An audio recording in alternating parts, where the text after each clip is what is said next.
안녕하십니까. 10월 13일 주요 뉴스 브리핑입니다. 최근 4년 7개월간 경찰관이 금품 수수나 공금 횡령 등 비리로 검찰에 입건된 사례가 213건에 달하는 것으로 나타났습니다. 박근혜 대통령이 최근 북한의 무력 도발에 대해 대화로 풀어야 한다고 입을 열었습니다. 내년 겨울부터 약 90만 저소득 취약 가구는 평균 10만 원가량의 난방연료비가 지원됩니다.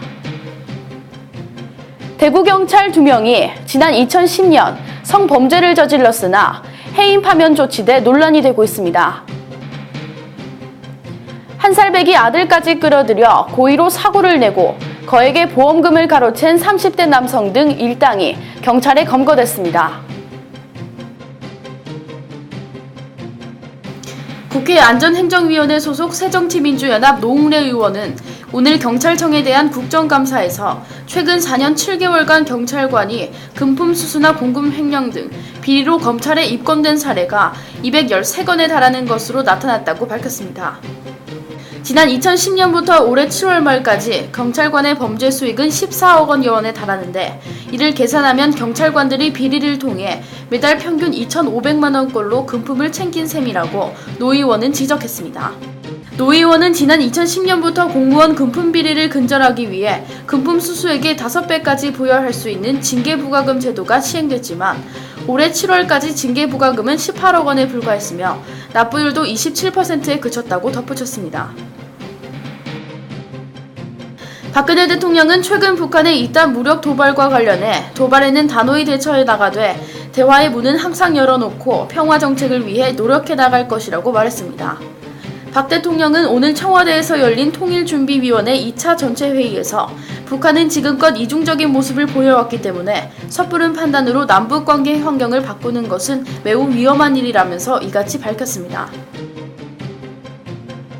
내년 겨울부터 약 90만 저소득 취약 가구는 정부로부터 평균 10만 원가량의 난방연료비가 지원됩니다.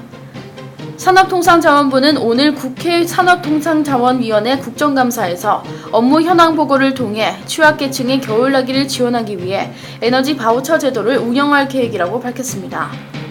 이어 산업부는 연말까지 산하 공기업의 부채를 6조 5천억 원을 추가로 줄여 부채 감축 목표를 차질 없이 달성하기로 했습니다. 대구지방경찰청 소속 경찰 2명이 지난 2010년 성범죄를 저질러 해임 파면된 것이 뒤늦게 알려졌습니다. 오늘 국회 김재현 통합진보당 의원에 따르면 대구청 김모 경사가 인터넷 채팅을 통해 피해자와 조건 만남을 해 강제추행했으나 김 경사는 며칠 후에 해임 조치됐습니다. 대구청 서모 경사도 같은 해 성추행을 실렀으나 서 경사도 파면 조치됐습니다. 전국적으로 최근 5년간 경찰관 성범죄 현황이 파면과 해임을 포함한 중징계가 60%로 집계됐습니다. 한 살배기 아들까지 끌어들여 고의로 사고를 낸 뒤 거액의 보험금을 가로챈 30대 남성 등 일당이 경찰에 검거됐습니다. 허 씨는 지난해 3월부터 최근까지 전북과 광주, 전남, 서울, 경기, 충남북 등 전국을 돌며 자신의 차량에 장착한 블랙박스를 이용해 블랙박스 사각지대에서 차선 변경 위반 차량 등에 접근, 고의로 충격하는 등의 수법으로 총 92차례에 걸쳐 2억 6천여만 원의 보험금을 받아낸 혐의로 구속됐습니다.